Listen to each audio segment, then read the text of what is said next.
প্রিয় দর্শক শ্রোতা, আসসালামু আলাইকুম এবং অনন্ত শুভকামনা সবার জন্য। হালকা থেকে মাঝারি ধরনের দৌড় স্বাস্থ্যের জন্য ভালো। আমরা যদি নিয়মিত প্র্যাকটিস করি সেটি আমাদেরকে ফিজিক্যালি ফিট রাখতে সাহায্য করে। আর আরেকটি দৌড় আছে, স্পোর্টিং ইভেন্টের অংশ হিসাবে আমরা যখন দৌড়ে অংশগ্রহণ করি আমরা কিছু অ্যাচিভ করতে পারি, পুরস্কার জিতি নানা রকমের। এর বাইরেও আরেক রকমের দৌড় আছে, বলতে পারি দৌড়ের একটি ভিন্ন জানরা তৈরি করেছেন, শাখা, একটি ব্রাঞ্চ তৈরি হয়েছে, দৌড়ের নতুন শাখা, নিউ জানরা, মুভির মতো। তো সেই দৌড়টি হলো রাজনৈতিক দৌড়, আর সেটি আমাদের করে দেখাচ্ছেন সাম্প্রতিককালে ছাত্র দল এবং যুব দলের নেতৃস্থানীয়রা। দৌড়কে তারা অন্য ঘরানায় নিয়ে গেছেন, অন্য উচ্চতায় নিয়ে গেছেন। প্রিয় দর্শক শ্রোতা, একটু ব্যাখ্যা করে বলছি, ধোঁয়াশা তৈরি হয়েছে বুঝতে পারছি। এই দৌড় প্রথমে শুরু হয়েছিল কয়েক মাস আগে, গত ফেব্রুয়ারির ২৬ তারিখে, খুব সম্ভবত ফেব্রুয়ারির ২৬ তারিখে ২১-এর বইমেলায় প্রধানমন্ত্রী তারেক রহমান সেখানে গিয়েছিলেন বইমেলা উদ্বোধন করতে। আর সেদিন আমরা দৌড় দেখেছিলাম ছাত্রদলের কেন্দ্রীয় সভাপতি রাকিবুল ইসলাম রাকিবকে দেখেছি আমরা দৌড়তে। তো প্রধানমন্ত্রী যখন মেলা উদ্বোধন করে বইমেলা ফিরে আসছিলেন, মেলা প্রাঙ্গণ ত্যাগ করছিলেন, তখন পেছন থেকে দৌড়ে অনেক কষ্ট করে ঘাম ঝরিয়ে ছাত্রদলের কেন্দ্রীয় সভাপতি রাকিবুল ইসলাম রাকিব তার গাড়ির সামনে এসে তাকে সালাম দিলেন। তাকে বেশ কষ্ট করতে হয়েছে, দৌড়ে সামনে আসতে হয়েছে গাড়ির সামনে। তো তখন দেশব্যাপী সেই দৌড় নিয়ে আলোচনা শুরু হয়, প্রথম দৌড় কাণ্ড বলা যেতে পারে। তো পরবর্তীতে রাকিবুল ইসলাম রাকিব হয়তো তার ভুলও বুঝতে পেরেছেন।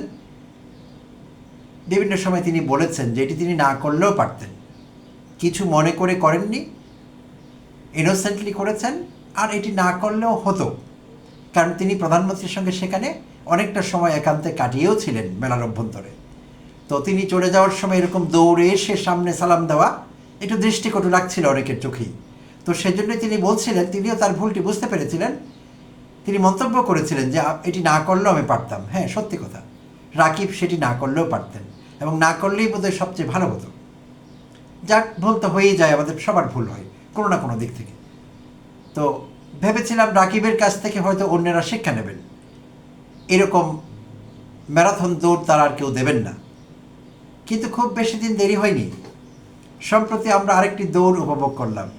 সেই দৌড়টি দিলেন ছাত্র দলের ঢাকা বিশ্ববিদ্যালয় শাখার সভাপতি আবিদুল ইসলাম আবিদ। সম্প্রতি প্রধানমন্ত্রী বিশ্ববিদ্যালয় ক্যাম্পাস ভিজিট করছিলেন, ঢাকা বিশ্ববিদ্যালয় ক্যাম্পাস। তখন আবিদকে একটি দৌড়ে দেখা গেল, সংক্ষিপ্ত ভিডিও ক্লিপ ছড়িয়ে পড়েছে সব জায়গায়। খুবই পরিশ্রম করে দৌড়াচ্ছেন আবিদুল ইসলাম আবিদ, খুব ভালো ছেলে, মেধাবী ছেলে, প্রাণবন্ত, দৌড়ালে ভালোই লাগে তাকে। সো বেশ ভালো একটি দৌড় তিনি দিয়েছিলেন ঘাম ঝরিয়ে। তো এইটি নিয়ে অনেক কথা হয়েছে, ভিডিও ক্লিপ ছড়িয়ে পড়েছে সব জায়গায়। তো আবিদ কষ্ট পেয়েছেন, বিব্রত বোধ করেছেন বোধহয় কিছুটা। তিনি ভাবতে পারেননি যে এত তাড়াতাড়ি লোকেরা আবার দৌড় নিয়ে কথা বলবে, তার মাথায় ছিল না বিষয়টি, হতেই পারে সেটি। তো এটি নিয়ে অনেকে কথা বললেন, সামাজিক যোগাযোগ মাধ্যমে, গণমাধ্যমে আসলো খবরটি। তো সেলফ ডিফেন্সে আবিদ বলবার চেষ্টা করলেন যে তিনি এক সাংবাদিককে দেখেছিলেন, তিনি যখন দৌড়চ্ছিলেন এক সাংবাদিক সেটির ভিডিও নিচ্ছিল। তো তিনি তাকে নিষেধ করেছিলেন ভিডিও নিতে, এবং তিনি তাকে বলছিলেন যে তিনি লেট হয়ে গেছেন ভেন্যুতে পৌঁছতে, তার নির্দিষ্ট কোনো জায়গায় থাকবার কথা ছিল প্রধানমন্ত্রীর আগমন উপলক্ষে, তাদের ছাত্রদলের প্রোটোকলের অংশ হিসেবে। তো তিনি লেট হওয়ার কারণে তিনি দৌড়ে ডিস্টেন্স কাভার করবার চেষ্টা করছিলেন, আর সেই বিষয়টি তিনি সাংবাদিককে নিষেধ করেছিলেন কাভার করতে, কিন্তু সাংবাদিক কাভার করে ছড়িয়ে দেয়। তো এখন কথা হলো, আবিদ এখানে একটু স্ববিরোধিতায় পড়ে গেছেন, কারণ আবিদ বলছিলেন এটি কোনো ব্যাপার না, নির্দিষ্ট অ্যাসাইনমেন্ট রাখবার জন্য তাকে দৌড়তে হয়েছে। যদি তাই হয় তাহলে কেউ যদি সেটি রেকর্ড করে তাতে সমস্যা কোথায়? আবিদ তো আগাগোড়া সেই বক্তব্যই থাকতে পারতেন যে কেউ রেকর্ড করেছে, করুক, কোনো সমস্যা নেই, আমার নির্দিষ্ট সময়ে নির্দিষ্ট জায়গায় যেতে হয়েছে। তো সাংবাদিককে আবার নিষেধও করেছিলেন দৌড়ের ছবি তুলতে, ভিডিও নিতে, বাট নেওয়া হয়ে গেছে, ছড়িয়ে পড়েছে ভিডিও।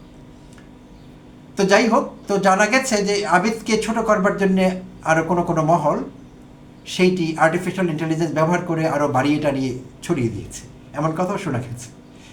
তো যাই হোক, আবিদের সে দৌড়কাণ্ড, আবিদ আবার এক পর্যায়ে বলছিলেন যে যেই প্রধানমন্ত্রীর জন্য তারা এত খেটেছেন, এত পরিশ্রম করেছেন, যিনি দেশের প্রধানমন্ত্রী হয়েছেন, তার ব্যাপারে তাদের আবেগ থাকতে পারে, আর সেই আবেগ থেকে সেটি হতেই পারে।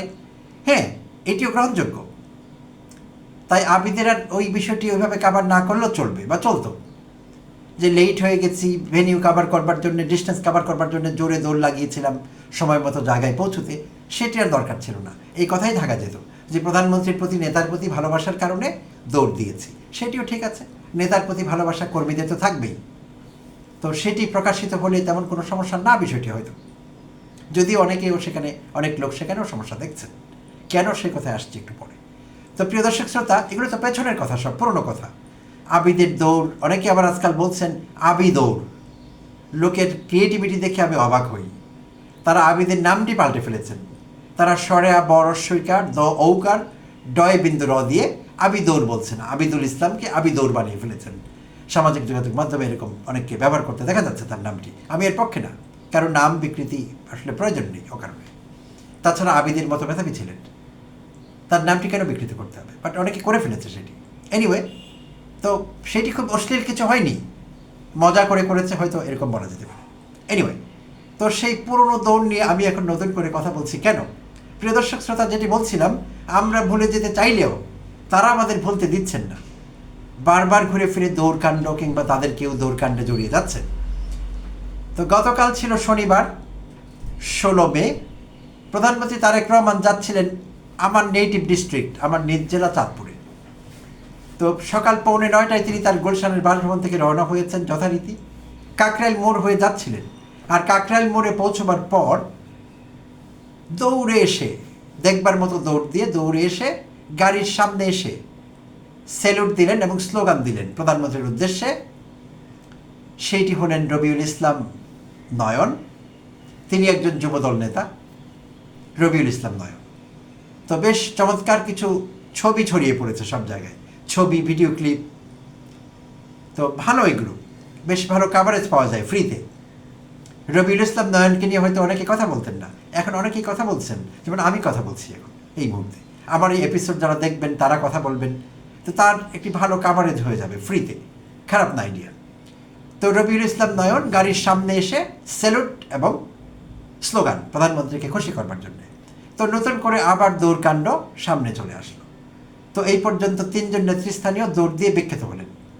তারা আগেও কিছুটা পরিচিতই ছিলেন, খুব অচেনা মুখ না, বাট দৌড়কাণ্ড তাদেরকে আরেকটু এগিয়ে দিয়েছে। দৌড় মানেই এগিয়ে দেওয়া, এগিয়ে দিয়েছে, এতে কোনো সন্দেহ নেই। এখন প্রিয় দর্শক শ্রোতা, কারাই দৌড়ের বিরোধিতা করছে সেই বিষয়টা আমাদের একটু দেখা দরকার, বা কেন করছে, দৌড়ের বিরোধিতা করা দরকার কেন? অনেকে বলবার চেষ্টা করছেন তাদের যোগ্যতা নেই প্রধানমন্ত্রীর দৃষ্টি আকর্ষণ করবার অন্যভাবে, নেতৃত্ব গুণে কিংবা কোনো মেধা, প্রতিভা এসব দেখিয়ে প্রধানমন্ত্রীর নজর কাটতে পারবেন না, দৃষ্টি আকর্ষণ করতে পারবেন না কোনো দিনই। তারা সেটা জানেন, আর জানেন বলেই দৌড় দিয়ে গাড়ির সামনে এসে চেহারা দেখিয়ে বা স্লোগান দিয়ে কিংবা স্যালুট দিয়ে বা সালাম দিয়ে প্রধানমন্ত্রীর দৃষ্টি আকর্ষণ করবার চেষ্টা করছেন, যাতে প্রধানমন্ত্রীর গুড বুকে কিংবা ন্যাক নজরে তারা থাকতে পারেন। এই জন্য তারা এই দৌড়কাণ্ড ঘটাচ্ছে, এটি কেউ কেউ বলবার চেষ্টা করছেন। তো আমি আসলে জানি না তাদের উদ্দেশ্য কী। তো বিশেষভাবে আবিদ এবং রাকিব, তারা তো এটি না করলেও পারতেন। নয়ন বিষয়ে আমার কিছু বলবার নেই, নয়ন ক্যাম্পাসের কেউ না, যুবদলের কেউ এখন। বাট ক্যাম্পাসের, আমাদের প্রিয় ক্যাম্পাসের আবিদ, রাকিব, তো রাকিব যদিও কেন্দ্রীয়, উনি এখন ক্যাম্পাসে নেই, আবিদ তো আছেন এখন ক্যাম্পাসে। তো তারা কেন এটি করবেন? আবিদের মতো ছেলে তো যোগ্যতা দেখেই প্রধানমন্ত্রীর দৃষ্টি আকর্ষণ করতে পারেন। তো এইটি তাদের আত্মমর্যাদার জন্য, তাদের ব্যক্তিত্বের জন্য কতটা ভালো, এই প্রশ্নটি কিন্তু কেউ কেউ তুলছেন। তো তারা যে তাদের অমঙ্গল চান তা না, তারা হয়তো তাদের মনে করিয়ে দিতে চান যে বড় হবার জন্যে, উপরে উঠবার জন্যে অন্য কিছু দরকার, প্রতিভা দরকার, মেধা দরকার, পরিশ্রম দরকার। শুধু দৌড় দিয়ে গাড়ির সামনে এসে পড়লে হঠাৎ বড় হওয়া যায় না। আর প্রধানমন্ত্রী এগুলো খুব একটা পছন্দ করেন না। প্রিয় দর্শক শ্রোতা, প্রধানমন্ত্রী কিন্তু দেশে আসবার দিনই প্রমাণ করে দিয়েছেন গত বছরের 25 ডিসেম্বর ক্রিসমাস ডেতে তিনি দেশে আসলেন 2025-এ। তো 300 ফিটে তাকে যে সংবর্ধনা দেওয়া হয়েছিল আমাদের নিশ্চয়ই মনে আছে। সেখানে প্রধানমন্ত্রী তারেক রহমানের জন্য, তখন তিনি প্রধানমন্ত্রী ছিলেন না, বিএনপির ভারপ্রাপ্ত চেয়ারপারসন ছিলেন, কারণ তখন বেগম খালেদা জিয়া সাবেক প্রধানমন্ত্রী জীবিত ছিলেন। তো সেই 300 ফিটের সংবর্ধনা অনুষ্ঠানে একটি রাজকীয় চেয়ার তিনি ঠেলে দূরে সরিয়ে দিয়েছিলেন, ধাক্কা দিয়ে সরিয়ে দিয়ে একটি প্লাস্টিক চেয়ারে বসেছিলেন, অর্থাৎ নিজেকে জনগণের কাতারে তিনি নিতে চেয়েছিলেন। এটি একটি চমৎকার বার্তা দিয়েছে। হ্যাঁ, আমি জানি তারেক রহমান হেইটার যারা, তারা এক্ষুনি ঝাঁপিয়ে পড়বেন আমার উপর, যে এটি এমন কি হতেই পারে না, হতে পারে না, বাংলাদেশে এমন নজির থাকে না, খুব কম আছে। তাই জনাব তারেক রহমানের, আমাদের প্রধানমন্ত্রী যদি ভালো দুই একটি গুণ থাকে, সেটি বলতে দোষের কি আছে, বলবো। এটি আমার কাছে প্রশংসনীয় মনে হয়েছে। তিনি সেই রাজস্বিক চেয়ারকে ধাক্কা মেরে দূরে সরিয়ে দিয়েছিলেন। শুধু তাই না, তিনি বলেছিলেন তাকে মাননীয় মহামান্য এসব বলার দরকার নেই। সেই ঘোষণাও কিন্তু তিনি দিয়ে রেখেছিলেন, যদিও চাটুকার মোসাহেবরা সেটি মনে রাখছেন না। তারা সেদিন এক মন্ত্রীকে দেখলাম মান্যবর বলে তাকে সম্বোধন করতে, মহামান্য বলে সম্বোধন করতে সংসদে, আমাদের ত্রয়োদশ জাতীয় সংসদে। তো তিনি কিন্তু পরক্ষণে তাকে অ্যালার্ট করেছিলেন যে আমাকে এখন থেকে আপনি আর এই পদবিতে ডাকবেন না, এই টাইটেল আমি চাই না। বাট আমাদের মনে থাকে না, কারণ আমরা তো চাটুকারের জাত, আমরা গোলামের গোষ্ঠী, আমরা মোসাহেব, আমাদের মনে থাকে না। আমরা যে কোনো ফর্মে চাটুকারিতা, মোসাহেবি, তোষামদি, স্তুতি, স্থাবকতা, ফ্ল্যাটারি এসব করতে পারলে আমরা বলতে যাই। তো আমরা তাই করছি, আমরা মনে রাখছি না সেসব। প্রধানমন্ত্রী পছন্দ করছেন না, তাই যারাই এই দৌড় প্রতিযোগিতা দিচ্ছেন এবং ভবিষ্যতে দিবেন বলে ভাবছেন, দয়া করে মনে রাখবেন এটি কিন্তু প্রধানমন্ত্রীকে বিব্রত করা হয়, কারণ তিনি এটি চাচ্ছেন না, আপনারা করছেন। দয়া করে ভবিষ্যতে এসব কর্মকাণ্ড থেকে বিরত থাকবেন। সেলফ ডিফেন্সের কোনো দরকার নেই, কারণ আপনারা কি করেছেন পুরো দেশের মানুষ দেখেছে। আমি এই জন্যে দৌড় দিইনি, ও জন্য দিয়েছি, এইসব কিছু না। দৌড় আপনি দিয়েছেন, তো এই জন্যে দৌড়টি কমাতে হবে, দৌড় দিতে হবে রিয়েল জায়গায়। হ্যাঁ, আপনি যদি উসেইন বোল্ট হতে চান, 5 বারের বিশ্ব রেকর্ড যিনি করেছিলেন, 3 বার অলিম্পিক গোল্ড মেডেল, সেটি ভিন্ন কথা। তাহলে দৌড় প্র্যাকটিস করবেন পার্কে সকালবেলা, প্রধানমন্ত্রীর গাড়ির সামনে দৌড় দিয়ে গিয়ে পড়বার দরকার নেই। সেটি দৃষ্টিকটু, আর সেই জন্যে আমাদের কথা বলতে হচ্ছে। তো আশা করছি ছাত্রদল এবং যুবদলের নেতাকর্মীরা আগামী দিনগুলোতে বিষয়টি মনে রাখবেন, সেটি তাদের আত্মমর্যাদার জন্য ভালো। প্রিয় দর্শক শ্রোতা, আপনাদের অনেক অনেক ধন্যবাদ সঙ্গে থাকবার জন্য।